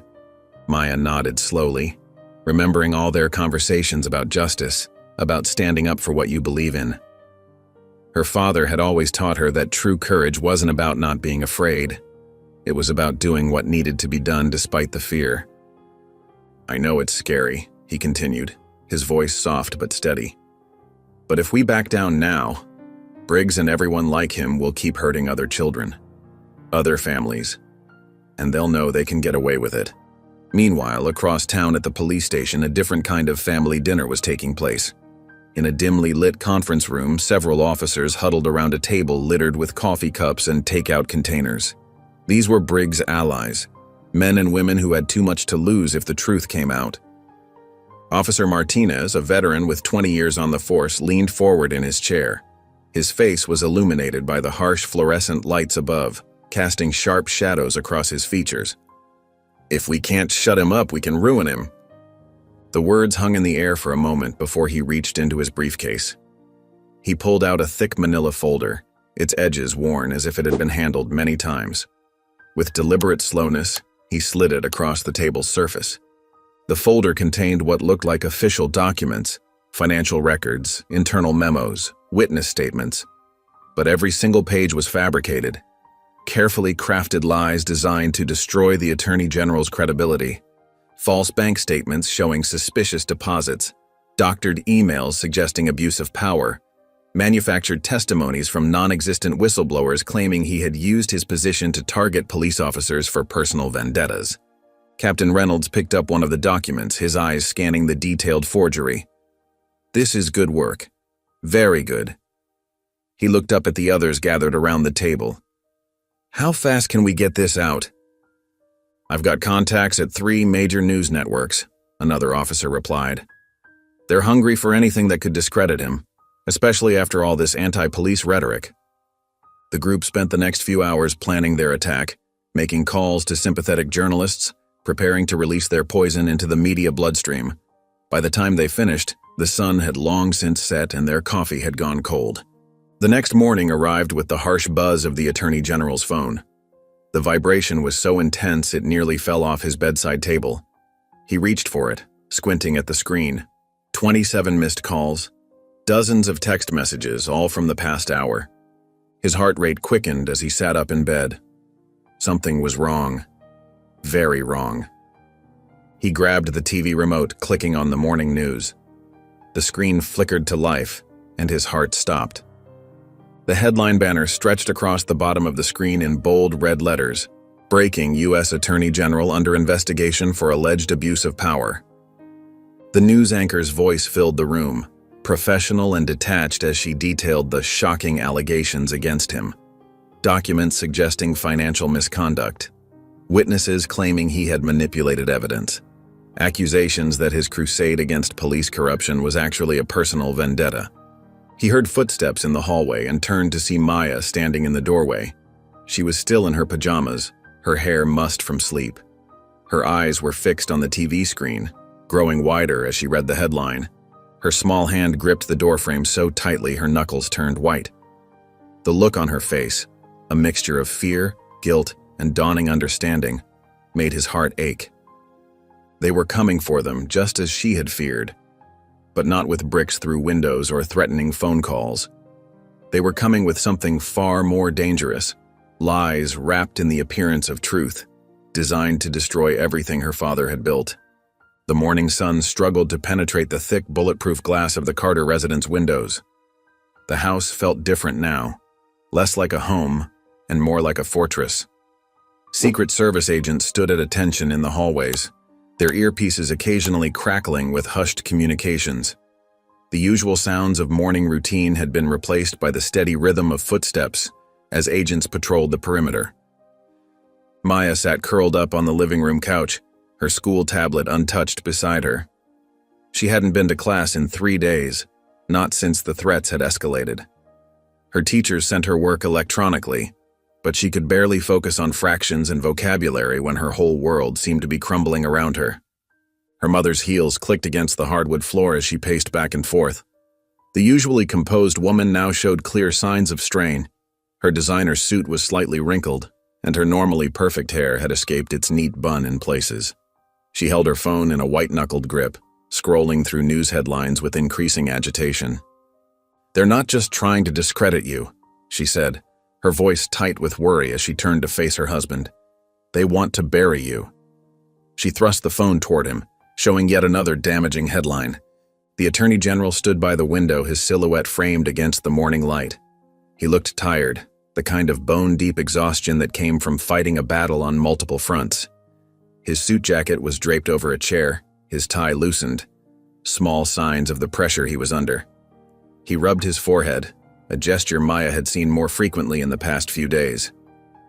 "I won't let them," he said, his voice carrying the same steady determination that had defined his career. But there was something else in his tone now. Not fear, exactly, but awareness of the stakes they were facing. Maya watched her father, studying the way he stood straight despite the weight on his shoulders. She wanted to be brave like him, but fear kept creeping in, cold and insistent, like the draft from under a door. The atmosphere in the house was thick with tension. Even the Secret Service agents seemed more alert than usual, their eyes constantly scanning, hands never far from their weapons. The threats against the family had transformed their home into something between a sanctuary and a prison. At the Justice Department, the morning brought a shocking development. The federal courthouse, usually a place of measured justice, became the source of a bombshell that sent shockwaves through the legal community. A federal judge, one known for his connections to the police union, suddenly authorized an arrest warrant for the Attorney General himself. The news spread through the building like wildfire. Staff members whispered in corners, phones buzzed with urgent messages, and an air of disbelief settled over the usually bustling offices.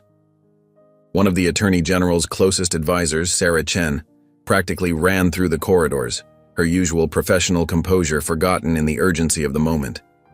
She burst into his office, not even bothering to knock. Her face was flushed, her breathing rapid. "Sir," she gasped, clutching a stack of papers. "They're trying to take you down. The warrant, it's based on those fabricated documents. But it's real, and it's signed. You need to step back." The Attorney General stood behind his desk, his expression hardening as he absorbed the news. The morning sun streaming through his office windows cast half his face in shadow. His jaw tightened, a muscle working beneath the skin. "If I stop now," he said, his voice low but firm, "it means they win." He picked up one of the files from his desk, the real evidence, the truth about departmental corruption that had sparked this war. "It means every dirty cop like Briggs gets to keep hurting people's children." Sarah stepped closer, her voice dropping to an urgent whisper. "Sir, they're not playing by the rules anymore.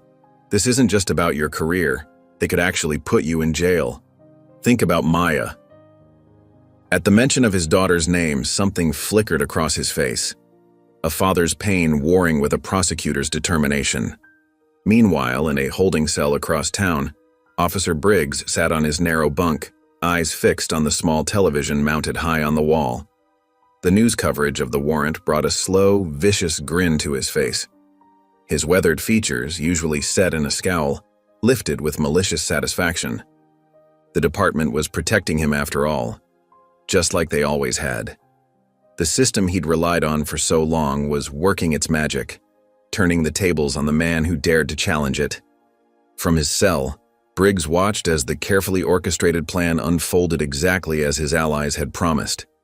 Other inmates might have missed the significance, but Briggs understood the game being played. Every false document, every manufactured piece of evidence, was another nail in the Attorney General's coffin. The same tactics he'd used to bury complaints against himself were now being deployed on a much grander scale. The evening arrived with long shadows and mounting tension. Maya sat on the living room couch, her knees pulled up to her chest, trying to make sense of the worried conversations she'd overheard throughout the day. The TV was off. Her mother had banned news channels, but Maya could feel the anxiety radiating from every adult in the house. The sudden burst of the front door shocking the quiet house made everyone jump. Secret Service agents rushed in, their usual calm professionalism cracking under obvious stress. Their footsteps thundered through the hallway as they made their way to the living room.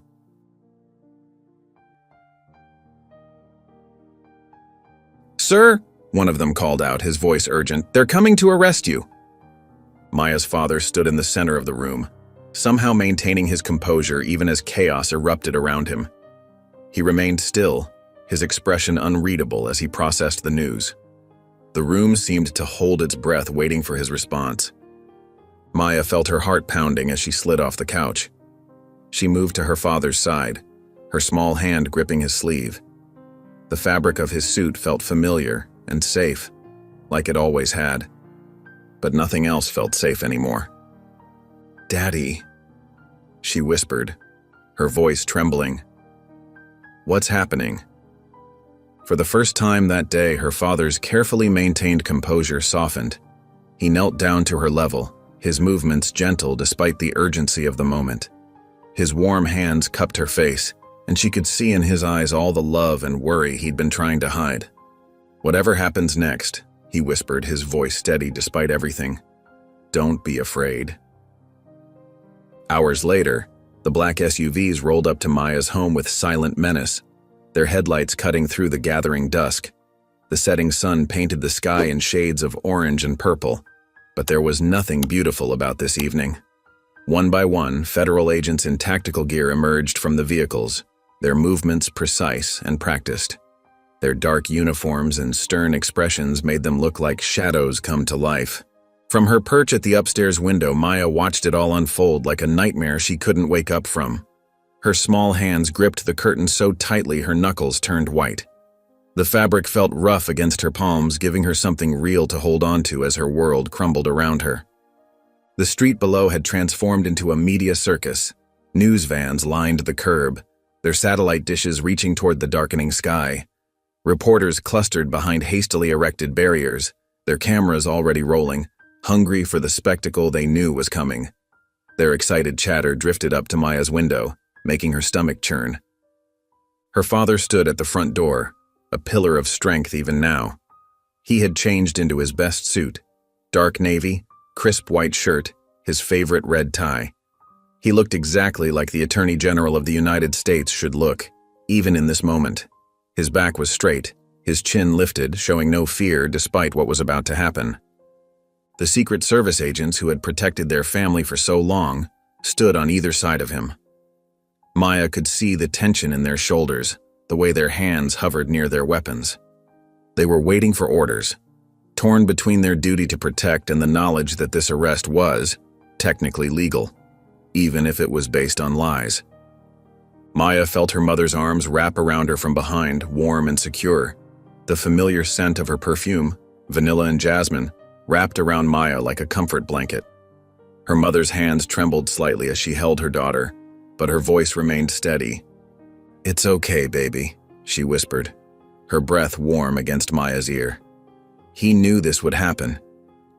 The words were meant to comfort, but they made Maya's heart ache even more. Her father had known. He had seen this coming and still chose to fight.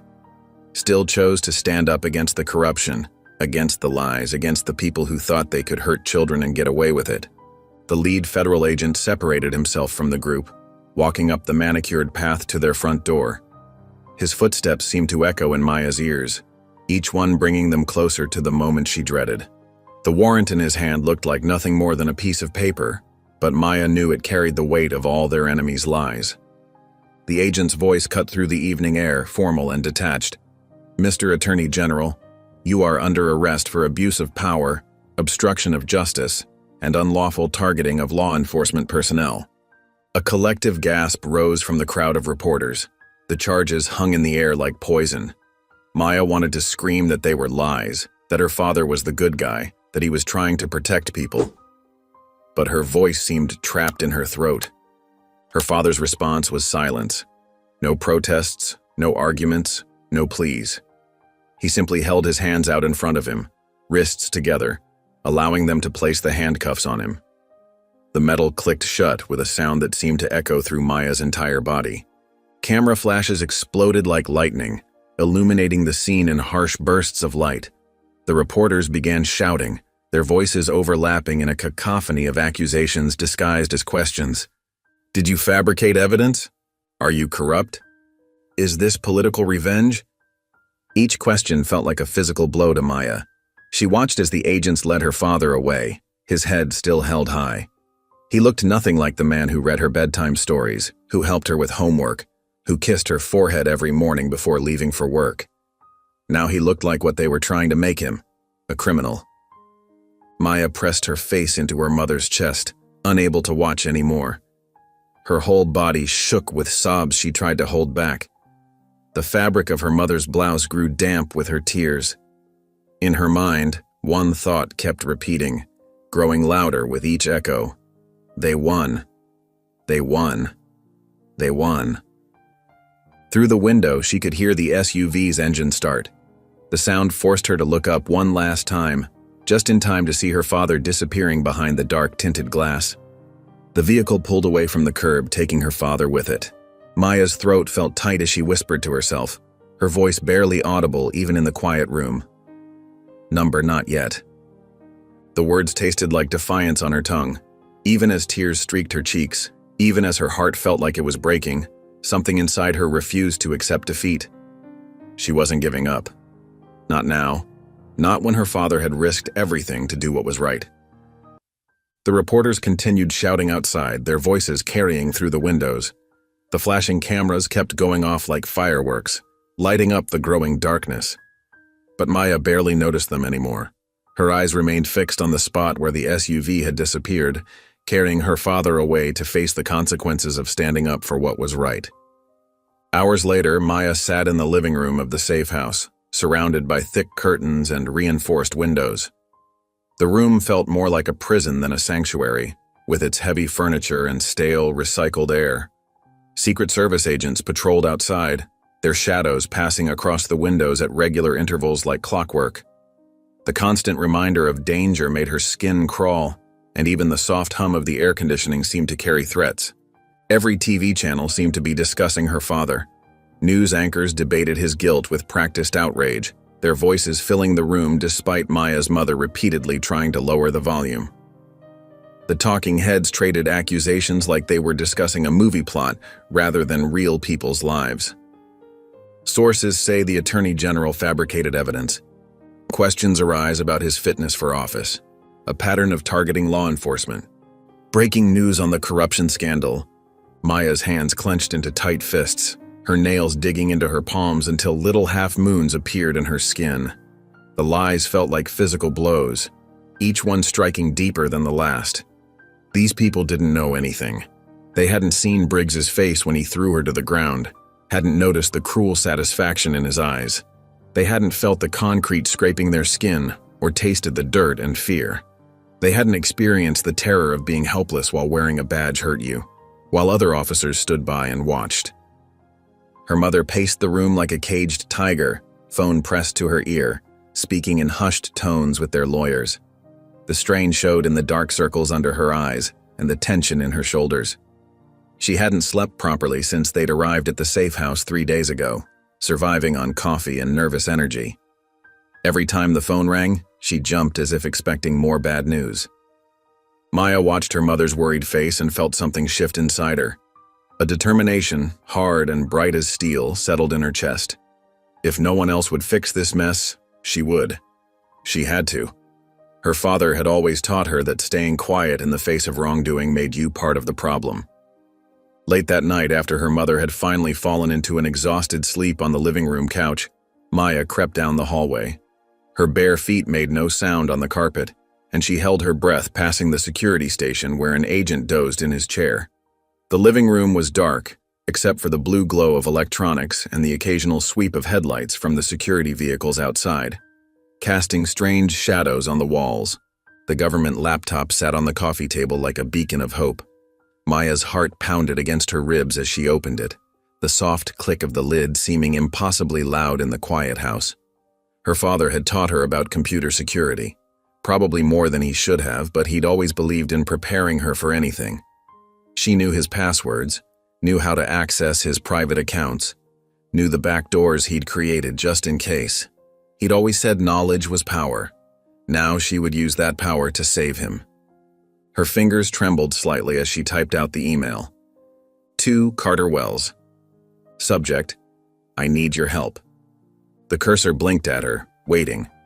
Maya took a deep breath and attached the file she'd found buried in her father's secure drive. The one he'd been saving for the right moment, labeled simply, Insurance. The one that would change everything.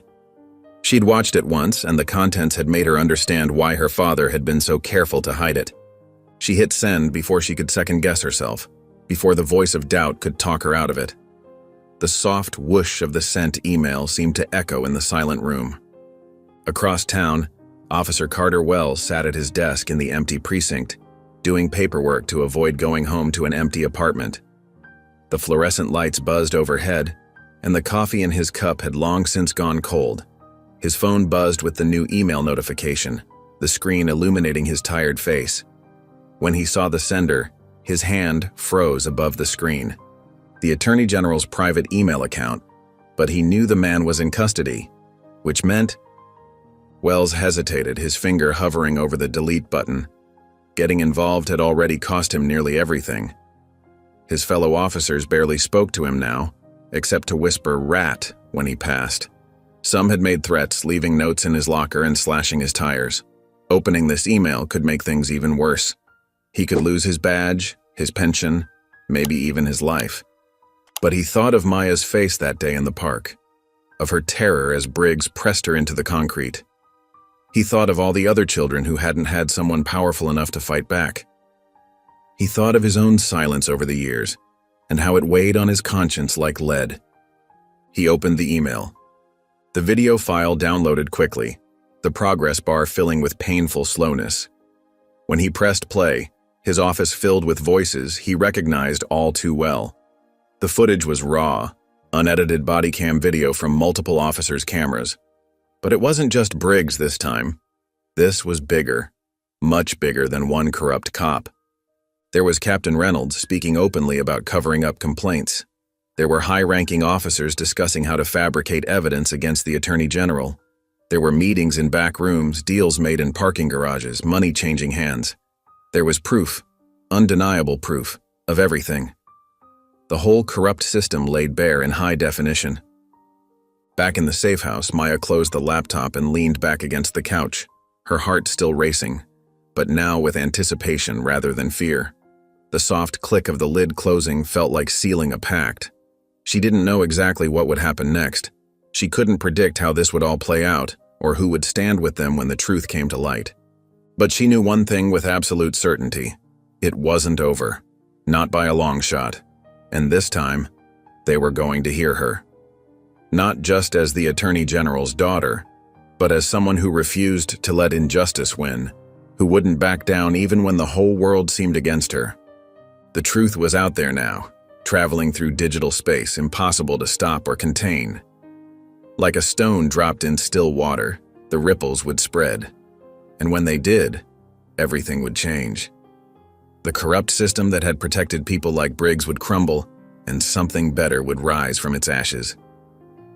Maya looked out the window at the dark sky, where the first hints of dawn were beginning to appear. A thin line of purple stretched across the horizon, promising a new day. She wasn't afraid anymore. She was ready. Let them come with their lies and threats. She had something stronger: the truth. The world would soon understand what her father had taught her. That justice might be slow, but it was unstoppable when armed with truth. And sometimes it took a child's courage to remind the adults what justice really meant. If you enjoyed the story of Maya, I handpicked this next story that you will love. Don't miss it. Click here to watch.